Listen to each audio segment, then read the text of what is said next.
I'm not one.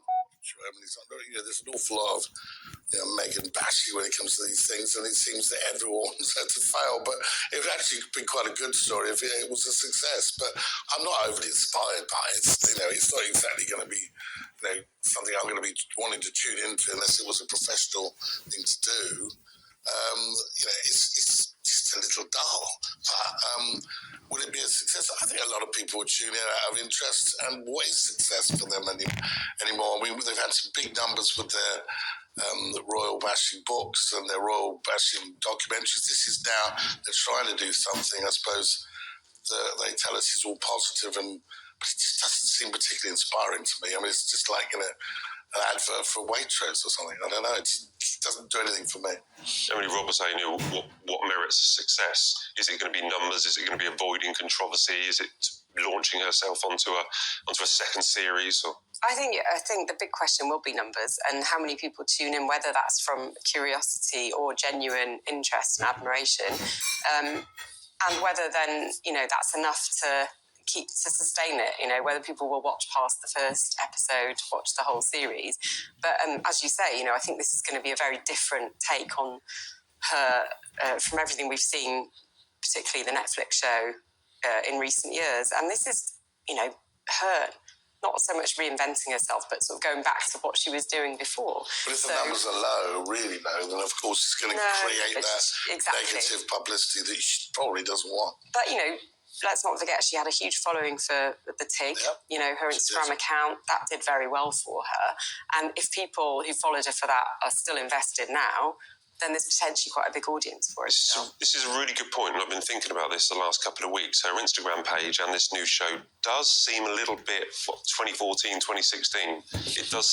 Everything seems to be going back to how she succeeded or how she feels she succeeded on the TIG. Are you like me? Do you think that it feels a bit dated?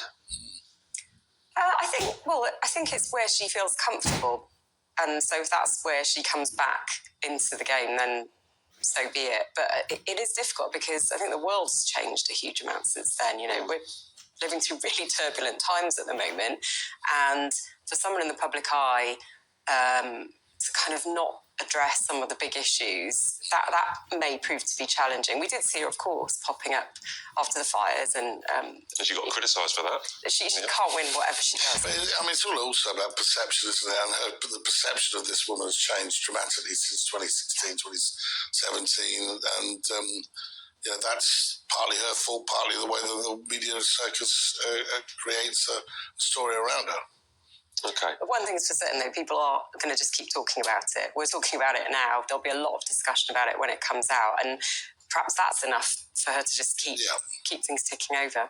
Yeah, that's probably it. It's just to consistently keep in the news or to keep presenting herself in the manner she wants to be presented. And it is in the royal family's interests for them to be successful. For them to settle down and have a straightforward business life out there, really. Well, I'm sure we're all thrilled and we can't wait to when it actually lands. I mean, we're all going to have to watch it, aren't we? We'll have to sit down and watch it. Sadly. Right. What was good, though, I really genuinely had a great time in Wales with William and Catherine. And the thought that came into my head when I saw them, I was there when they were making Welsh cakes. We've bought some Welsh cakes back from Pontypridd for everyone to enjoy. And what I did see was a very comfortable, happy Catherine. It felt like the cancer scare, the cancer diagnosis, the treatment and her video seemed a long way in the past. Do you share my view that it feels like she's properly back now, that she's back on her feet and everything is going well, and it feels like that was consigned to history now? I think that may be true, but I don't honestly believe we're going to see as many engagements as we saw in the past. I think they're going to be watching her health very carefully, but equally there's not going to be the numbers. So they're going to be bigger. That was quite a big event. There were a number of jobs, different areas they went to with them together. I think that they will do far less. And part of that, I think, is because there's an awareness of the king still being on chemotherapy, and this for them, whatever happens in the future and whenever things change it's a long road ahead, and so they have to pace themselves in. For them, it's only ever going to get busier. They're going to one day be the king and queen, and that is, then they're completely public property. So I think there's a sense of trying to, whilst they still have their young family, to have a semblance that they can have that connection with that young family. Emily, did you feel like that they Yeah. were back? It's interesting, isn't it? Because we've been told throughout that this is still a sort of phased return to royal duties and a gradual thing. And yet I feel like we've seen quite a lot of her, and she does seem to be on really good form. I've seen her in person a few times. She's so engaged. She does seem really comfortable, and she's actually being a bit more direct and talking a bit more about issues than we've heard from her perhaps before. Whether, I don't know, her experience has made her a bit bolder in speaking out, that may be one thing. But I also agree with your point, Rob, that they do need to pace themselves. And if you think about the late Queen, she had that period of living in Malta, didn't she, and having that relatively normal family time, which is, I'm sure, what William and Kate are really focused on at the moment.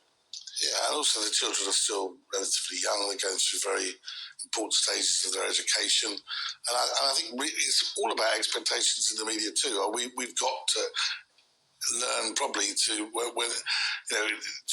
be a bit more patient and to expect less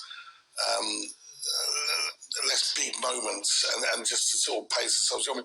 I think that is only fair for them as a couple, because as you say, the Queen had a very small window at time when she was in Malta. At least they're getting a little bit of time. But I do feel, there's less people backing the king up as well. That's the other thing. I was at an engagement the other day at the palace.